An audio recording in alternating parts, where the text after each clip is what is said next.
We've had a great discussion so far this morning around the role of the Global South in setting the next phase of the development agenda. And as we sort of look forward to whatever we're calling this next set of goals, whether it's the NDGs or the aspirational DGs, one of the things that I think we can clearly see is that technology and digital is going to be a key enabler and a key driver. So in the publication that we launched earlier today, that is one of the themes that we look at, the potential of innovation in technology to be able to drive development much faster, much deeper, and particularly to reach the next mile. So we've already talked about some of these issues a little bit in the morning, but now would love to delve a little bit deeper on this particular topic. And I think to begin with, I'd like to talk to Michael about, sorry.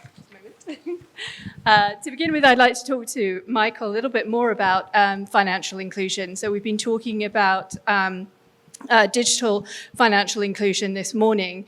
What are your thoughts on how we can leverage fintech innovations to bridge the financial inclusion gap for underserved communities and to improve last mile delivery models based on some of the lessons that we've seen in countries around the world?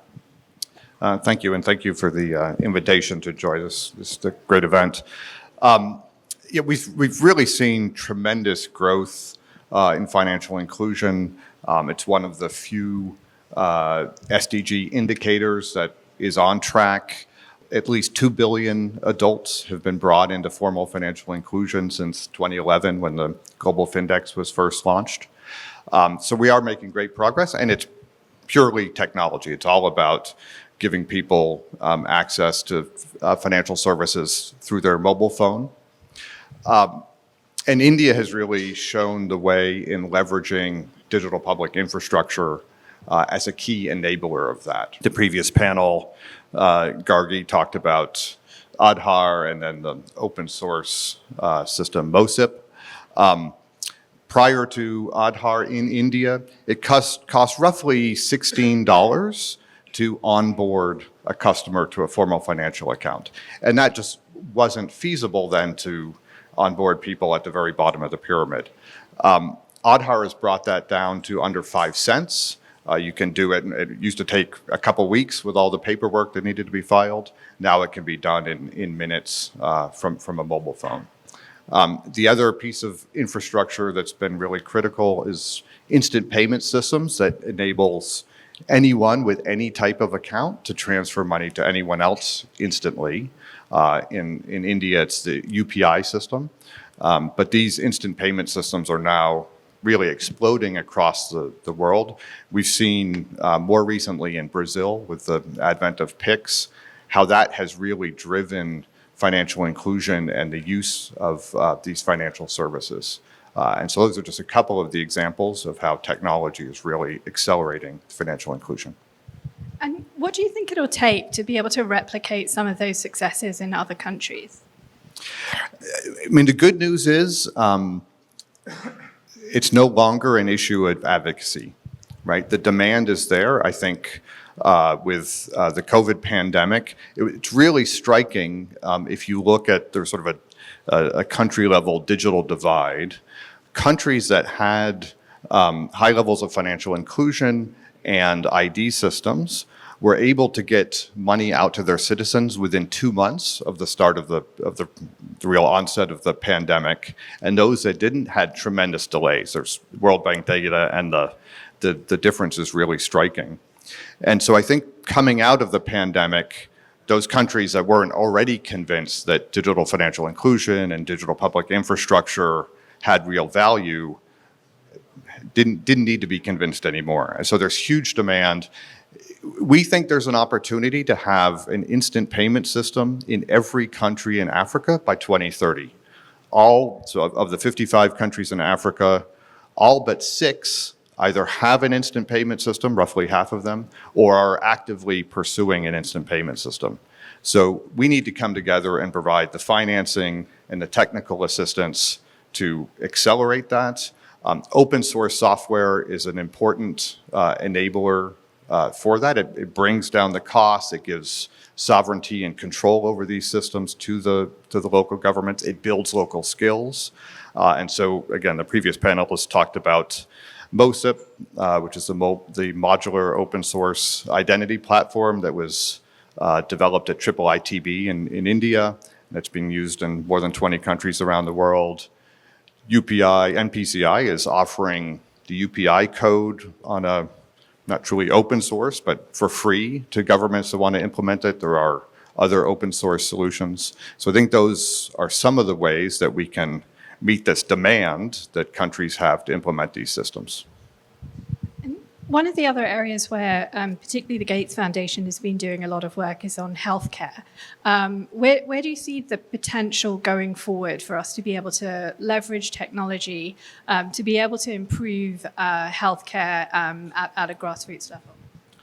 Yeah, it's another area where technology is already having a big impact, and even leveraging some of this digital public infrastructure. So ID systems in order to link data, but data exchange is the next kind of frontier of DPI.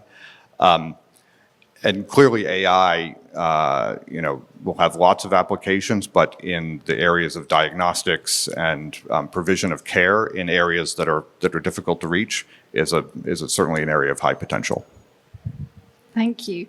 So let me now turn to Chris. Chris, where do you see some of the key challenges? Because I think technology has tremendous potential, but it also has some challenges in terms of how we can make sure that we're delivering it, using it in the most inclusive way possible.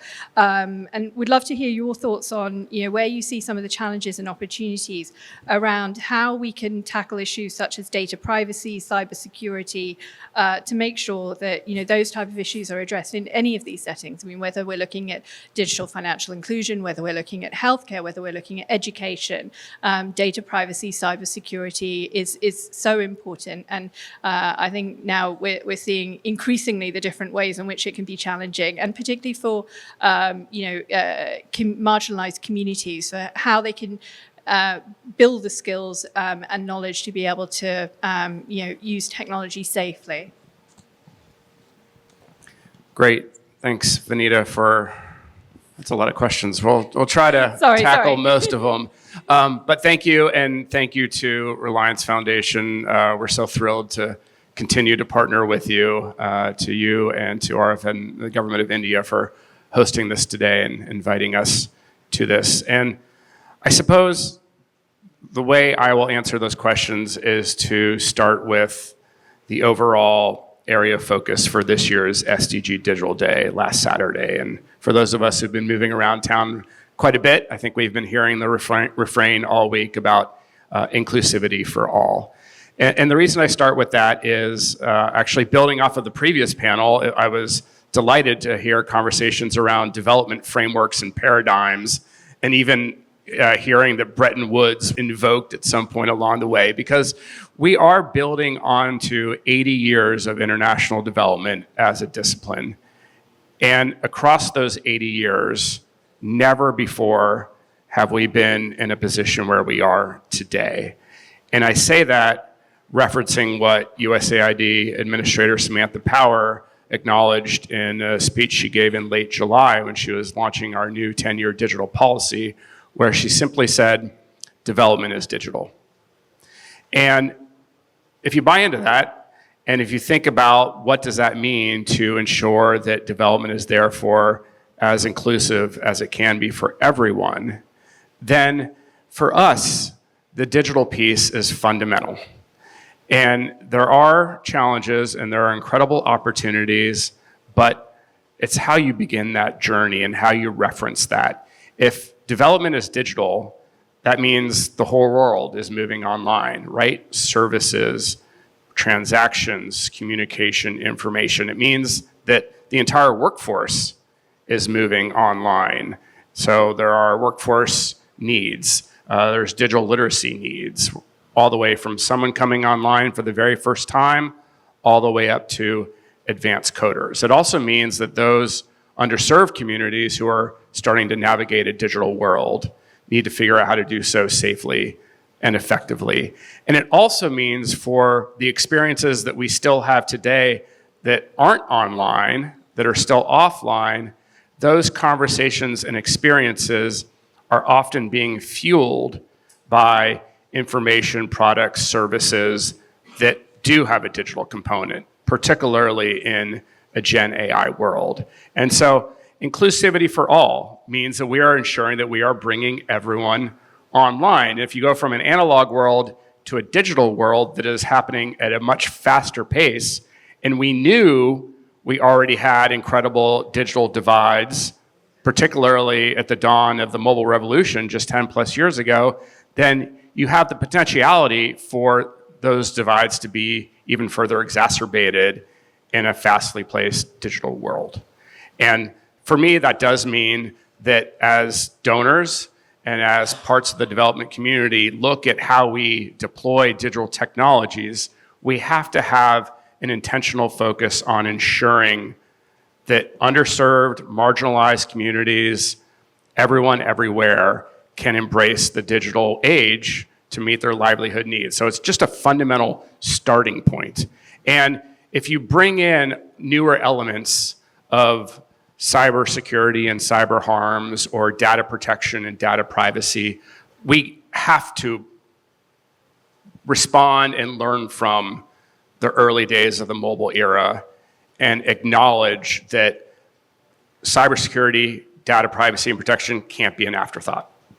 It was an afterthought. We're still trying to play catch up, but we do know the very real concerns and risks that people are facing in an online world. And I think we're moving in that direction where you now see digital government services. We've talked a lot about India's successes, but the successes of Ukraine and Moldova and Philippines and countries around the world, they recognize that in order to provide services to their citizens in a safe and effective manner, cybersecurity has to be built in from the start, and it has to be a through line throughout. And the same goes for data governance and data privacy. And if we are continuing to address those, and let's say women and young girls do have access to digital technologies and they've succeeded in going up against those challenges, then we're facing a whole new set of ones that are really driven by technology-facilitated gender-based violence, where it is really hard to imagine that 3/4 of women who are online have faced some level of cyberbullying,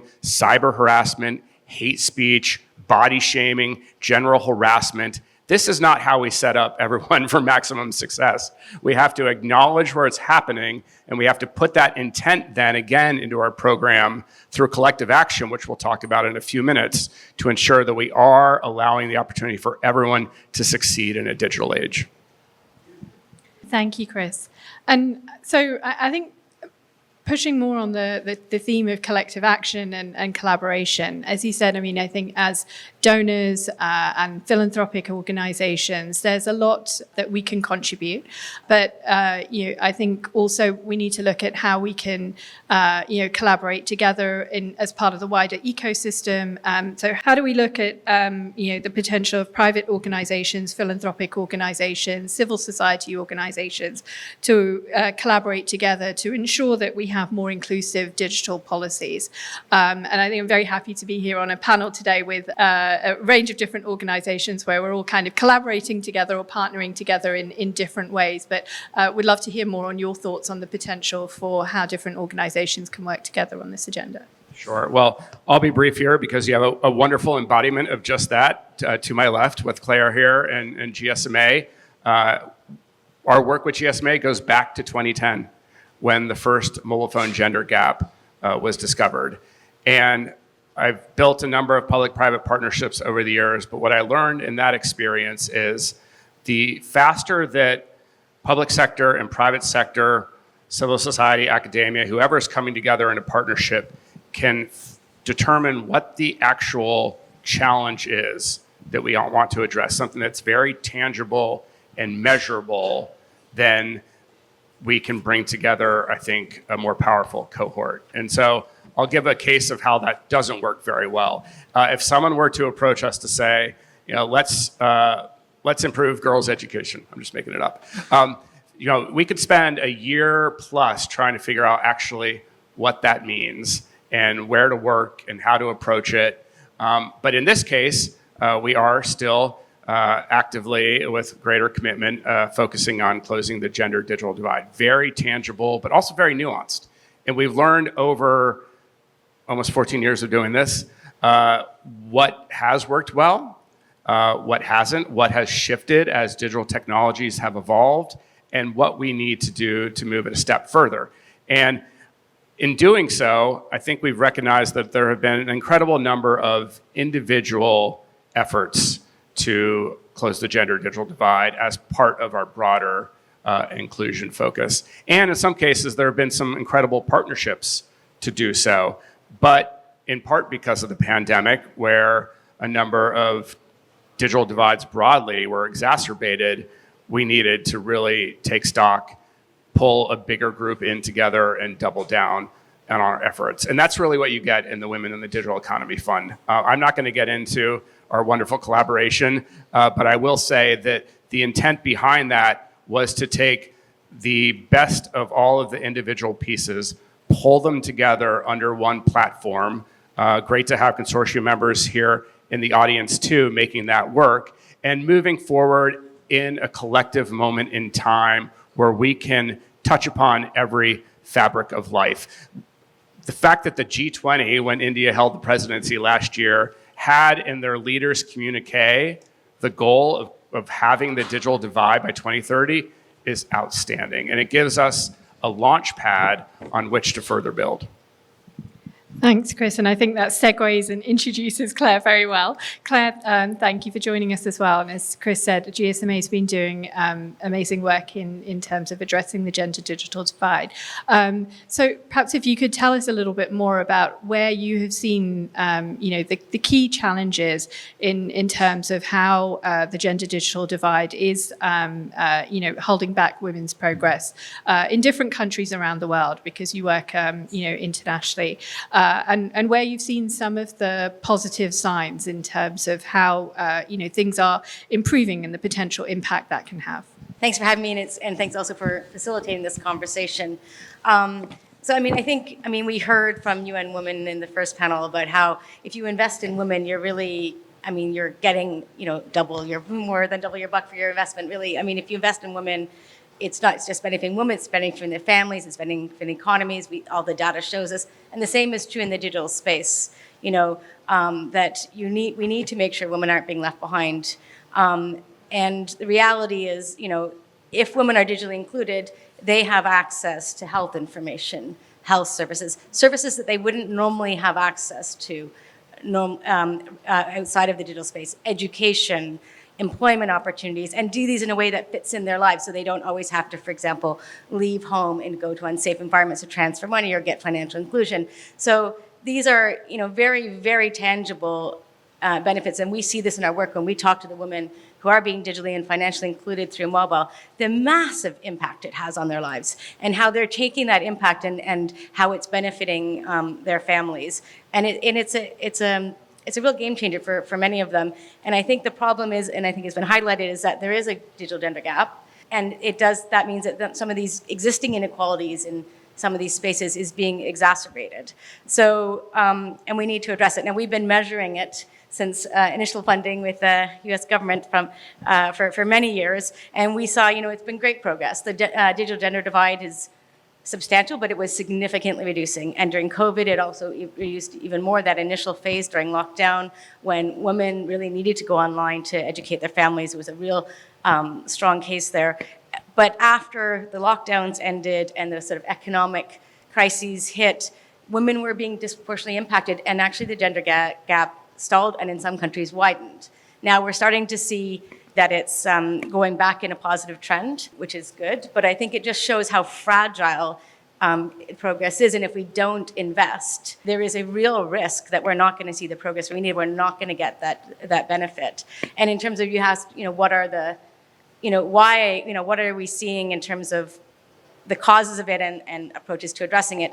When we collect data on what are stopping women from going online and what are stopping them once they're online from using the internet more to kind of meet their life needs. And the top barriers are affordability, particularly handsets. And I think we've seen in India, and I think in India the gender gap has been significant progress. I think it's a lot of, Geo has done a lot of work around getting more affordable handsets, and we're seeing that make a difference. And skills, and again, we have a partnership with Reliance on how driving really large-scale push to kind of reach women and drive that digital inclusion, digital skills. So those are the kind of top two barriers. But then there's also ensuring relevant content, safety and security. And when you go online, you see that as a barrier increasing in terms of importance for people because of some of the things that you've mentioned, Chris, around the sort of women being particularly vulnerable to some of these things. So, and just sort of general access, and all underpinned by sort of social norms that just mean that women are disproportionately being impacted by these barriers. So where we see a difference is when people, know the data, as you say. Once you know what the problem is and the issue, then you can address it. So you need to be very data-driven and evidence-based driven. So where people have that data and act on it, when people make bold commitments like what the G20 has done, having digital gender gap, when we have targets we're trying to work towards and hold ourselves accountable to. And then really tackling those barriers, like tackling affordability, tackling skills. I think with YDF, and I think the investment now that Reliance has just announced this week in YDF, the significant investment in India to try and really focus on initiatives that can tackle some of these barriers. We see that when those barriers are tackled, it makes a difference, but they need to be also tackled holistically. You can't just have, for example, a handset affordability initiative without thinking about the skills women need and how to make them better aware of the benefits and keep themselves safe. So it needs to be tackled. And then the partnerships, there's no way any of us can do this. It's a very complicated issue. We all need to work together. Thank you, Claire. And I think you've actually answered my second question already. I will pivot on it a little bit. Yeah. When we look at what we have done so far and what the progress that you have seen so far, I think that there has been a lot of progress, as you said, in different countries, especially some catching up happening as well post-COVID. I think in some of the collaborations and partnerships that we've been part of, together with yourselves and USAID and BMGF, we've seen some very successful programs and initiatives that are helping address this issue.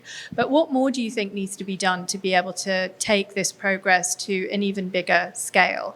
And what role do you think diverse stakeholders coming together will have in being able to accelerate that?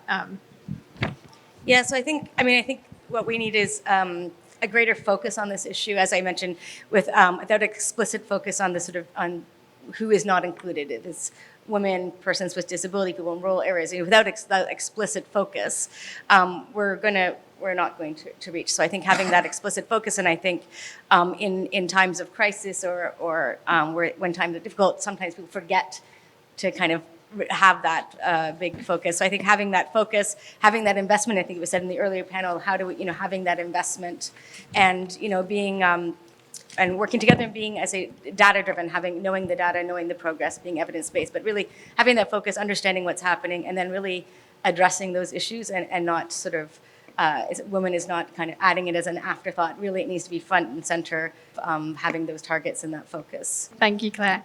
So now moving on to Richard. So Richard, I think one of the other key issues that we need to look at when we're looking at technology is how do we make sure that young people have the skills, have the knowledge, have the resources to be able to make the most of what this new future world is going to look like, not just in terms of technology, but also in terms of how jobs are changing as well. British Asian Trust has been working in the space of education and also in skilling quite a lot in India and also in other countries. So to begin with, we'd love to hear your thoughts on the potential of EdTech to be able to really drive improvements in educational outcomes for children. Thank you very much. And Vanita, thank you for inviting me to be a part of this. You know how much I personally love India. I think this day you've done a tremendous job with such a beautiful building, with noisy air conditioning and with salted lassi to replicate being in India. So it almost feels like being, and also congratulations on the publication as well. I was planning to take at least 2 copies with me, but then I saw how heavy they were. But in the greatest moment of digitalization, I got an email 10 minutes ago saying, here's a link to the digital copy, so I can have as many copies as I like. So thank you very much. So the British Asian Trust, some of you may know, was founded by Indian entrepreneurs in the UK, some of whom were tech entrepreneurs, and they wanted to create a very different kind of organization that would make the biggest difference possible across South Asia. But because some of them were tech entrepreneurs who were still very involved, they saw the power of involving digital thinking from 15, 16 years ago when the organization was created.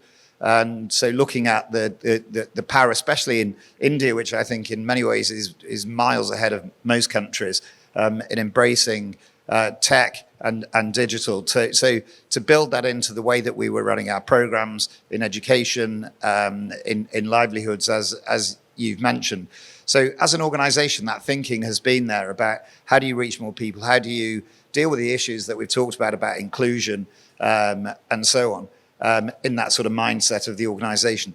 I mean, I find it quite amazing. When you look at the numbers, I think I read recently the ed tech market in India by the end of next year is going to be worth $4 billion. I think we're now up to about 80% of households in India would have some sort of mobile phone. When I got the taxi in London to go to the airport to come here, they refused to accept a card, and I had to look for cash. The last time I was in India, I got a rickshaw and could only pay with a card.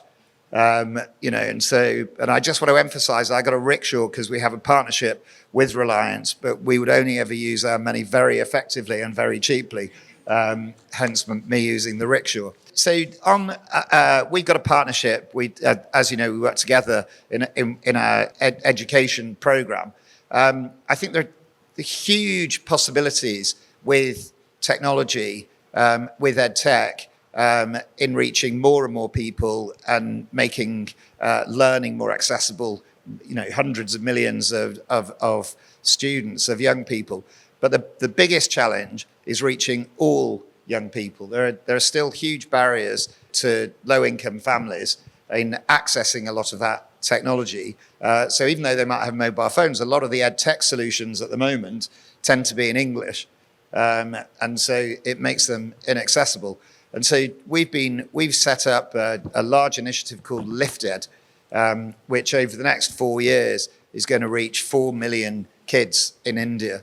And a part of that is an accelerator, which is looking at really innovative edtech solutions that will reach mainly kids from low-income backgrounds.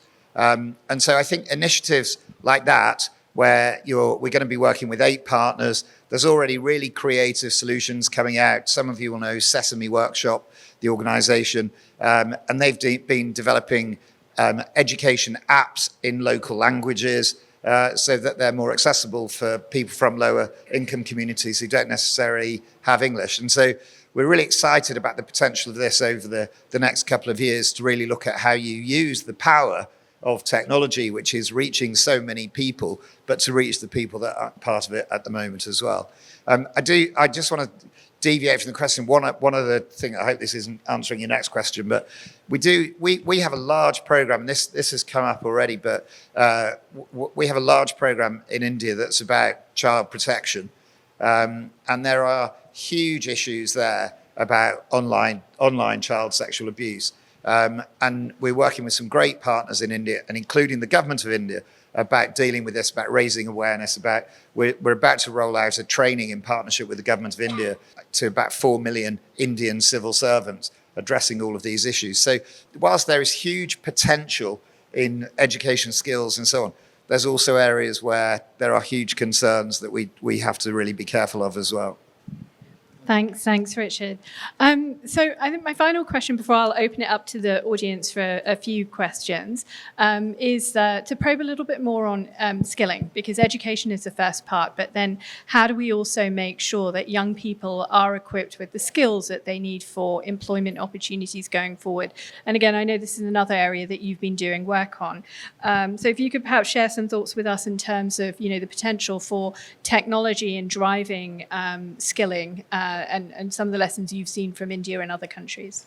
So in answering that question, this also links to another area that British Asian Trust has been quite pioneering in across South Asia, which is the use of innovative finance to drive greater results and greater scale, greater impact in a variety of different areas. So we did, about 5 years ago, we launched what was the world's largest education development impact bond in India. And that was hugely successful. And despite school closures of up to 18 months because of COVID, the results were 2.5 times better, the outcomes that the kids were achieving, than would have been expected in pre-COVID times. We then worked closely with the government of India's National Skills Development Corporation to say, how can you use a results-based mechanism where you bring in investor funding to de-risk the actual funding of the programs to drive a change in the skills ecosystem in India. And so I think most of you will know, and it's not just an issue in India, but most skills programs around the world tend to regard success as how many certificates are given away at the end of the training. And what the government of India wanted to do was change that narrative to how are we getting more people into jobs. And so we then set up something called the Skills Impact Bond. It was a $17 million initiative. And the outcomes that the providers ultimately get paid for are about job retention. So it's not only about getting people, it's not just about the certificate, it's about getting people into a job and then people staying in a job. What this is forcing is the skills providers to address the issues of the market in terms of the kinds of jobs that employers want. And so obviously a big proportion of all of that's reaching 70,000 young people over the next 3 years is about digital skills, because those are the skills that employers want. And so if you've got an initiative that is driven by outcomes that are focused on jobs and the employers want people to have digital skills in those jobs, and you use a mechanism like this, then you can drive a big change, one, in how you're training people in digital skills to get into the workplace, but also you can drive a change in the mentality of everyone involved in the skills ecosystem away from here's your certificate because you finished the training to you're going to get a job and you're going to stay in the job. Thank you, Richard. So I'm just going to open it up now for a few questions from the audience. Do we have any questions? Hi, thank you. That was wonderful. I do have a question as it relates to the upcoming digital divide as it relates to AI and what we're seeing already in terms of knowledge workers being taken out of the system because of AI replicating what humans used to do, and what the impact might be on the global south, where so much technology, programming, as well as teleservices and other human-based support for specifically the US will increasingly be replaced by AI, and what will the impact be in terms of the change that we're all facing? Thank you. Thank you for that question. It's a popular one this week. It's the right one. My personal feeling, and I think this is shared by a number of folks, including those within USAID, is we're going to soon arrive at a moment where AI impacts every single thing in development, because it's going to impact every single thing in our daily lives, and you can't separate the two. And because of that default position, I do think that, speaking from a donor perspective, but maybe as part of development practitioners in the room, we do have a responsibility to ensure that in how AI is designed, developed, and deployed and used, that we are consistently bringing elements of responsibility and ethics into those approaches. It's the position that USAID took when we launched our AI action plan 2.5 years ago. It's the position that the executive order on AI that the White House produced last October takes.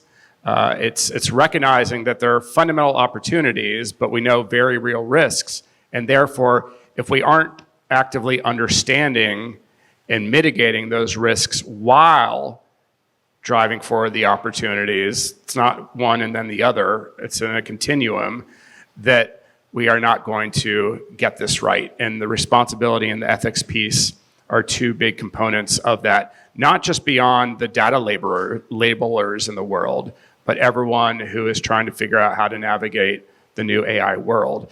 Earlier this week, Secretary of State Blinken at an AI event launched a global AI and development playbook that USAID, State Department, NIST, and others were charged with under the executive order. And part of that playbook addresses some of the concerns that you've highlighted. It is a playbook that is largely written from the perspective of the Global South and the global majority. We had a very intentional approach to reaching out to organizations, individuals, governments, private sector to cultivate some of their key concerns in an effort to do this right. And how USAID is positioning ourselves in that is we also have an AI for Development Funders Collaborative that we launched at the UK AI Safety Summit last November alongside FCDO, IDRC, GIZ, and the Gates Foundation, where we are first looking at the continent of Africa, but beyond that, helping to shape AI ecosystems and help provide the opportunities for innovators on the ground to get ahead of these exact challenges. A focus on compute power, because it is so high in countries outside of the US and Europe, 10 to 30 times higher in cost in Africa, for one example. A focus on more inclusive data sets, because we know that's going to be the way to set folks up for success, and a focus on skills and development as workforce development, as we've been discussing here. And I do think, and what I've heard around town this week, including coming out of the Global Digital Compact, is a broad recognition that these are the most critical challenges ahead of us. And I think you're going to see a lot of collective action and momentum to ensure that we are, in fact, addressing them. Yeah, one question here and then one at the back as well.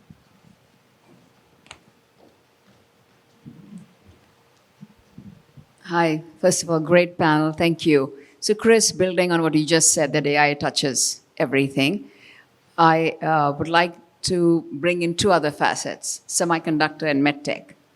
So last week, we had, for the first time, the inaugural session of the SemiCon India, at which I chaired the convergence of AI, semiconductor, and medtech.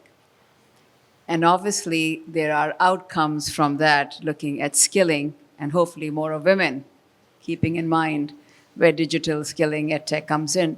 What are your thoughts on that? Because obviously, US has been thinking a lot about semiconductor also.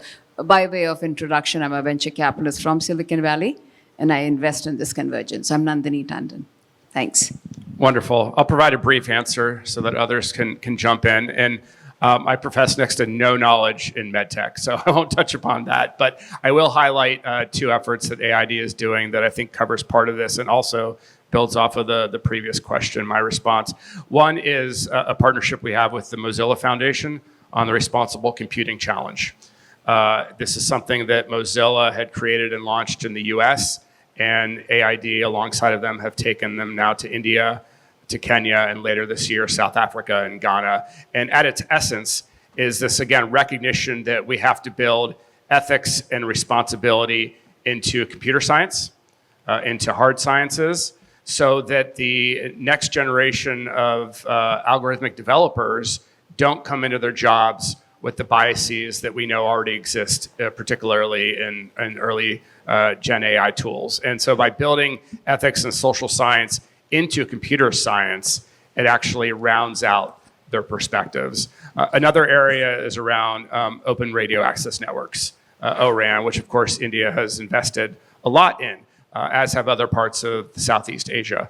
We know that this is an opportunity that is going to open up more traditional 5G infrastructure development and deployment by making newer players come into what has traditionally been a more closed ecosystem. And the ORAN training that we've been doing largely through our ORAN Academy based out of Manila, but available to everyone in Southeast Asia and Indo-Pacific, is to train the engineers who are going to be developing and deploying ORAN around the region, and providing, particularly for like hard engineers who are testing, evaluating, taking it out into the field and figuring out how to connect alongside each other, really giving them a new pathway to economic opportunity. In the first 2 years of the ORAN Academy, I think we trained over 15,000 engineers, and there's now a lot of energy and excitement to continue rolling out these ORAN academies. I think we're exploring India, other countries as well, but it is really a way to acknowledge that as the digital age continues to evolve, we too must evolve, and that means ensuring that communities and partner countries around the world for whom we serve and work with, that we are setting up the pathway for the next wave of the workforce to be successful. Okay, one more question over here, and then one at the back over there. So as capital allocators in a development context, there was a question earlier around skilling and technology as a pathway for development as it relates to ed tech. So not just using technology for education, but also teaching technology. And my question maybe for the whole panel, or perhaps for Richard, is when thinking about the trade-offs of where to deploy capital, and given that there are many contexts where basic literacy is still a primary goal for some communities, how are you making that decision between investing in higher skill technology-based skilling and things like basic literacy? See, for me, that's not a direct choice. You've got to do both. And so we do try to do both. I mean, the one thing I'd say is that, so the first education impact bond that when we started that about 5 years ago, the challenge for the previous 10 years, well, across India, but a lot of other countries, had been getting more kids into school. But by about 6 years ago, attendance levels were right up, but it was the quality that was the problem.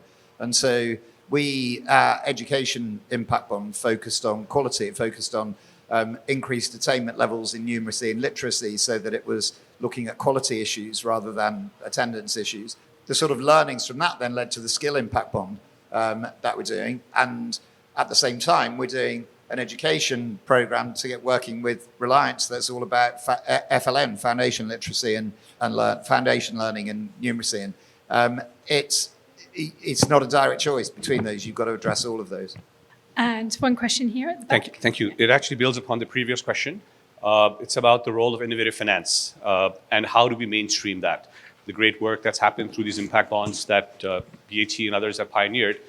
I guess two aspects to this question, I guess to Vanita as well. How do we get more philanthropy into this ecosystem from large Indian CSRs and donors? And how do we mainstream with respect to the role of the government? For example, the Skills Impact Bond has clearly shown results, but how do we make that into a larger program which the MSDE or other ministries can incorporate? How do you see the future of innovative finance in India? So that question was about innovative finance, and so I touched on that in the first, in the answer to my first question. I think there's a huge potential of using innovative finance mechanisms to drive changes in the way that development is both funded and delivered. And I think that the right instruments can lead to much greater efficiency of government funding and of other donor funding. There's been a real momentum over the last 6, 7, 8 years with a number of organizations, a number of global funders, a number of governments embracing these ways of working. And I think there are challenges. There are still a lot of philanthropists, a lot of trusts and foundations that want to fund in more traditional ways, but gradually are understanding the huge benefits of looking at funding in a different way. And mechanisms like a development impact bond, which use investor funding to de-risk government funding and de-risk philanthropy grants and so on, can ultimately, they bring more money into the system, they drive an efficiency, and they de-risk the funding, so there's a real focus on the results. So I think as more mechanisms are successful and demonstrating the successes of those, we'll get more people coming into that, wanting to fund in that kind of way, and more governments will pick up and see the results and the benefits like we're starting to see in India. I think what I would add to that is that I think as you see more of these collaboratives happening, more of these partnerships happening, I think a lot of it also comes from experience. So as different philanthropies are involved in some of these social impact bonds, etc., first and foremost, I mean, you'll see the benefits of the initiative at the end of the program. It's a long road. I mean, the different partnerships that we're part of and that BAT are also spearheading. I mean, they're 3-4 year programs, but at the end of the program, you see the you see the deliverables in terms of the outcomes, and that's first and foremost what we're looking for. But secondly, is also building up the experience, as different organisations in the philanthropic sector, being part of some of these consortiums and partnerships, and how does it work? And building up that institutional knowledge about how to do that effectively and impactfully. And I think as you see more and more of that happening and seeing the benefits that come out of that, then you'll start to see more traction in this space. And I think certainly for us, one of the things that we've seen is that we also learn, besides the impact of the program and the initiatives, we also learn a lot from each other in terms of different organizations working together. I think we have time for maybe one more question. We actually started with British Asia Trust looking at almost 25,000 health workers.